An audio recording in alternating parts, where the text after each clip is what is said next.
મિર્ચી morning. ચાલો આજે દિવસની શરૂઆત લાફ્ટરથી કરીએ.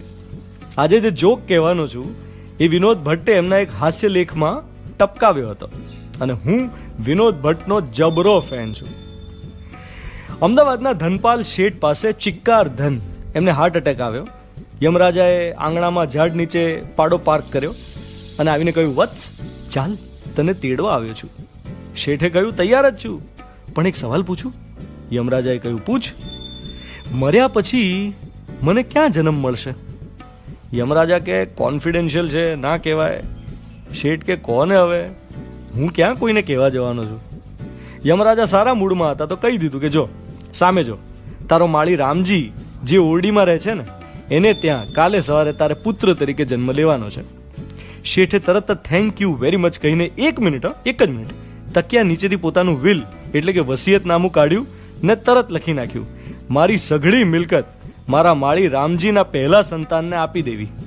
સાક્ષીની સહી તો પહેલેથી કરાવી જ રાખેલી શેઠે. શું તૈયારી હતી? યમરાજાને કહ્યું, ચાલો આપણે રેડી. વિનોદ ભટ્ટનો આ જોક આજે કેટલો બધો રેલેવન્ટ છે. એક ન્યૂઝપેપર રિપોર્ટ પ્રમાણે વકીલો પાસે 40થી ઓછી ઉંમરના લોકો આજકાલ વિલ લખાવા બહુ જ બધા આવે છે અને વકીલોને આંચકો લાગે છે, શોકિંગ લાગે છે કે આટલી નાની ઉંમરમાં will. But this is a new normal અને મને એમ લાગે છે કે આ યોગ્ય છે. હું છેલ્લા 3 વર્ષથી મારું વસિયતનામું કરવા વિશે બહુ જ સિરિયસ હતો, પણ જેને હું આ વાત કહું એ હસવામાં જ ઉડાડી દેતા. હું એમને સમજાવું કે ભાઈ લખીને જઈએ તો સહેલું રહે, નહીં તો આ બેંક્સ ને ઇન્વેસ્ટમેન્ટ ને આ બધું ચોળાઈ જાય, જટિલ થઈ જાય. હવે સંપત્તિ ને મિલકત ને એ બધું તો ઠીક, પણ મારા વસિયતનામામાં બીજું શું શું આવે? મારો વારસો એટલે શું? મારો વારસો એટલે મારા વિચારો. મારા એ વિચારો જેને હું રોજ આકાશમાં વહેતા મૂકું છું. એ વિચારો મને જ્યાંથી મળે છે ત્યાં જ પાછા મોકલું છું.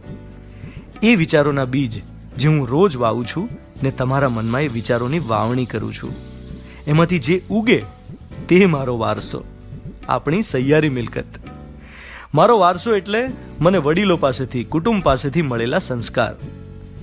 મારો વારસો એટલે વર્ષોથી મેં વહેંચેલું વહાલ, મેં વરસાવેલો પ્રેમ, ચિક્કાર તરબતર કરી મૂકે એવો ગળાડૂબ પ્રેમ, જાતને ભૂલીને બધું અસ્તિત્વ ઓગાળીને વરસી જવાની ઘટના એટલે મારો વારસો.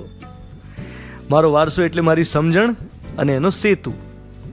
બોલો, તમારો વારસો એટલે? જો તમારે વસિયતનામું કરવાનું હોય તો કોને કોને શું શું આપીને જશો? કેટલો સરસ અને ઉચિત સમય મળ્યો છે આ વિચારવાનો. વિચારજો. You are listening to Mirchi. હું છું ધ્વનિત તમારી સાથે. Good morning my dear.